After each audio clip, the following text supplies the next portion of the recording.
Imagine a world free from nasty emissions, where energy comes straight from the sun. Today, we're not solving any environmental issues. In fact, the solar charger I'm about to make might have a negative impact on the environment, considering all the electronics and 3D printed parts. But maybe this video could contribute to a growing interest in clean power and possibly inspire a few people to explore eco-friendly projects on their own. So buckle up, because we're about to turn sunlight into pure, unlimited power.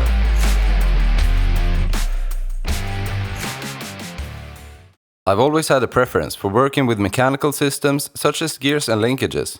But as the world increasingly moves towards electrical systems, I as well have to adapt. So I wanted to find a project that would blend the two principles of engineering, and I came up with the idea of a solar-powered USB charging station, which will look something like this. With 4 solar panels raised up from the ground, arranged around the central hub, kind of like the petals on a flower.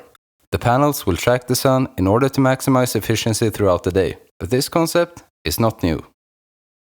I've seen at least a few other videos showcasing similar designs.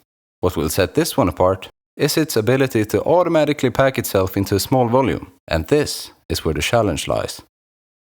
To achieve this, I plan to stack the panels on top of each other and have them lowered and raised into the base. And beyond all of that, I still have to figure out the horizontal and vertical alignment for sun tracking.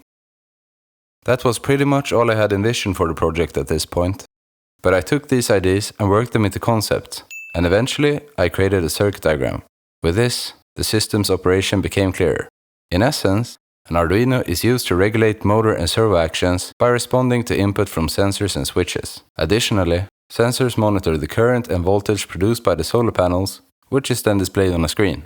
As it turns out, the system needs a battery to find the sun before becoming self-powering. But there are a few ways to implement this battery. Either we go for a large battery, essentially acting as a power bank, to run both the electrical system and charge the external device, or a smaller battery dedicated for the electrical system and then directly charge the external device with power from the solar panels. I went with the second option to keep things compact, but there's a catch. The solar panels can't charge everything at once, nor can they ensure that there is always a minimum charge in the battery. To address this, I monitor the battery voltage. When it drops too low, a relay switches to charge the battery. Once the voltage rises again, the relay switches back to charging the external device. With that, the groundwork is laid out. Let's get started on the build. I began the design process working from the top down, recognizing that the dimensions of the panels would dictate the size of the base that they were going to fit into. My idea was to use a small motor to drive a worm gear, rotating the panels around the central hub. The worm gear would connect to the panels via an axle that rotates freely in the hub center. Once the outer panel rotates, it latches onto the panel below it, initiating a cascading effect. When closing, the effect reverses. Micro switches will be positioned to signal to the Arduino when the panels reach their fully extended or retracted positions. To handle the vertical alignment of the solar panels, I will use a simple servo. I then printed out the parts for prototyping, redesigned, reprinted, redesigned, and reprinted, and each time the parts shrank. The first iteration features symmetrically placed microswitches, but I abandoned this approach for 2 reasons. First off, the 3D printed part had to accommodate both switches, which made it quite wide.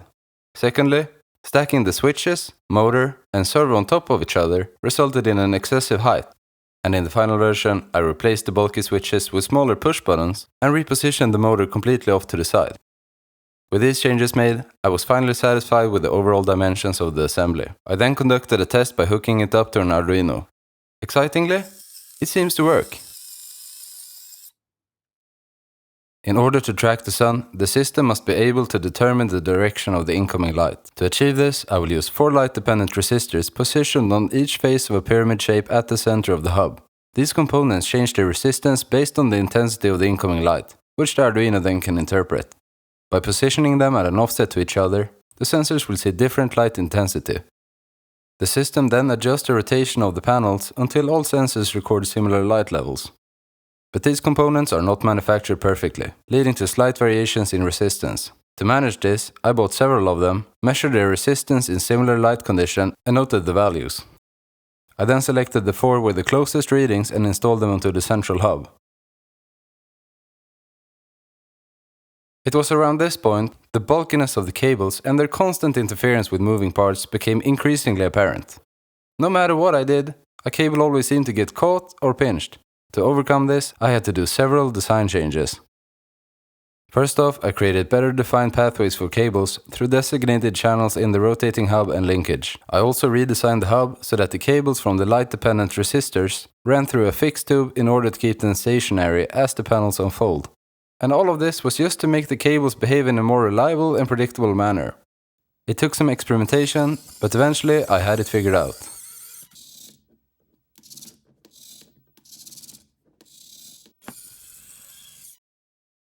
I could now shift attention to the lifting mechanism.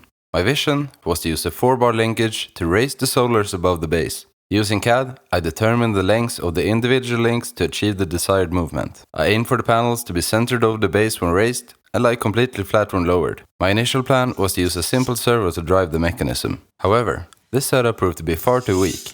I had to apply a significant amount of manual force before it would start moving on its own. Back to the drawing board. Next approach involved using a threaded rod to move a nut back and forth. The servo would be attached to the base plate, and the nut would be embedded in this joint of the linkage. When the servo turns, the nut would pull on the joint and thereby raise the solars. My thinking was that this would be a lot stronger since it's both geared down from the threads and from the gears themselves.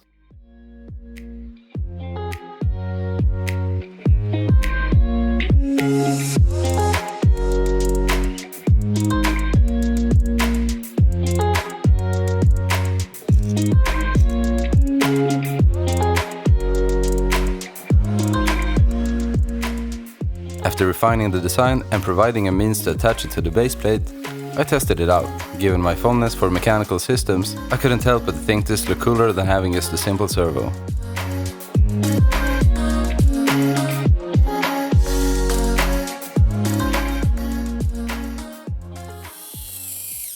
This design showed an improvement in lifting power, yet was still not strong enough to lift the mechanism on its own. The issue laid in the design of the linkage, which in the bottom position is not in an optimal position for pulling on.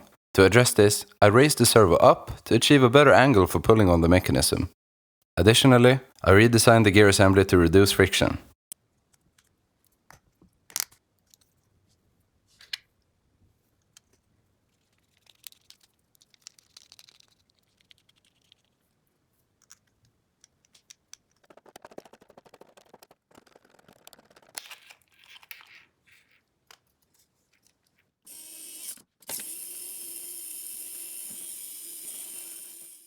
Despite these efforts, success remained elusive. However, progress was evident since only a slight touch was required for the linkage to start moving on its own. To provide the last bit of pulling force needed, I added a spring that would be pre-tensioned in the mechanism's lower state. This seemed to do the trick, and the servo was now able to lift the mechanism. With a working solution in hand, I could finally move on to the electronics, relieved to have overcome this hurdle. I decided to solder all the electrical components onto 2 breadboards. This would sit nicely on either side of the linkage mechanism underneath the solar panels. Using CAD, I figured out how to arrange the components on each breadboard. Then, I started soldering.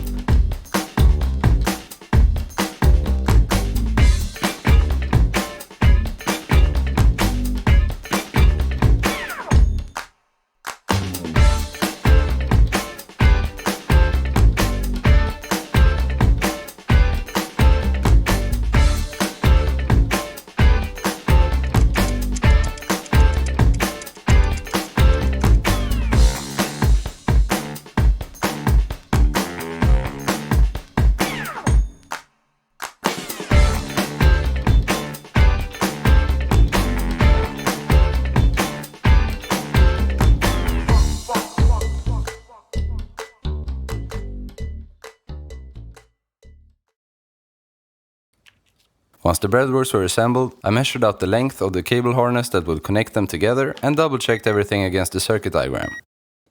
Turns out, it was time well spent because I found a few mistakes that I had to fix. With wiring mostly done, let's discuss horizontal movement for sun tracking. I want the solar panels to have complete freedom of rotation. This way, I won't have to adjust the rotation of the solar charger manually or consider the sun's position when setting it up. Yet this creates a problem with cables leading to the panels, as they can twist indefinitely, and components like the USB port would be really inconvenient to have rotating as it would drag the charging device around. To prevent this issue, I'll be using a slip ring. A slip ring facilitates transfer of signals and power between rotating components without the need for physical cable connections. The best slip ring I could find that was still relatively small only supported 6 cables, but there are way more cables coming from the top assembly than that, so I had to find a workaround. I decided to move most of the electronics above the slip ring so that they rotate with the panels, keeping only essential stationary components in the base.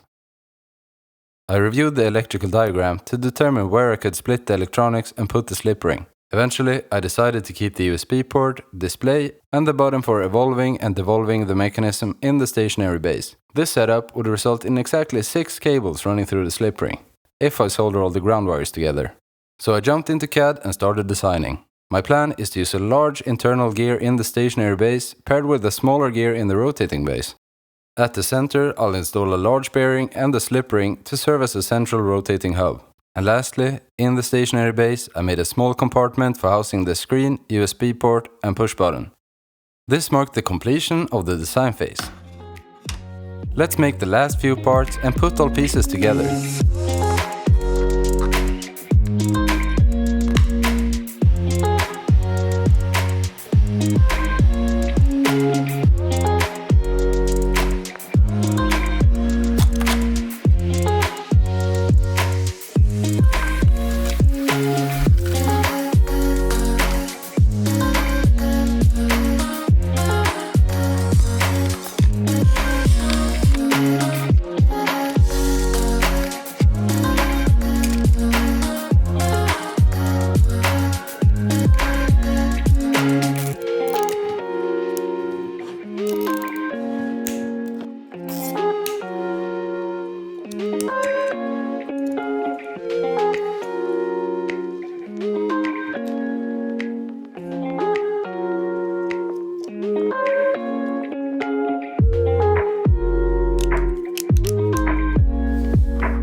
And there you have it. The solar charger is complete and the tracking function works like a charm.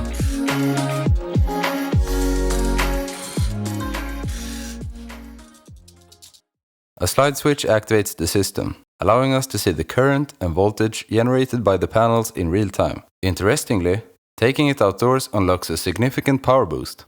This is because sunlight offers a broader spectrum of light frequencies compared to artificial indoor light. However, under a clear sunset sky, we only see around 0.2 watts, not quite enough to juice up this little battery. But the answer is hidden in the formula for calculating the power generated by a solar panel.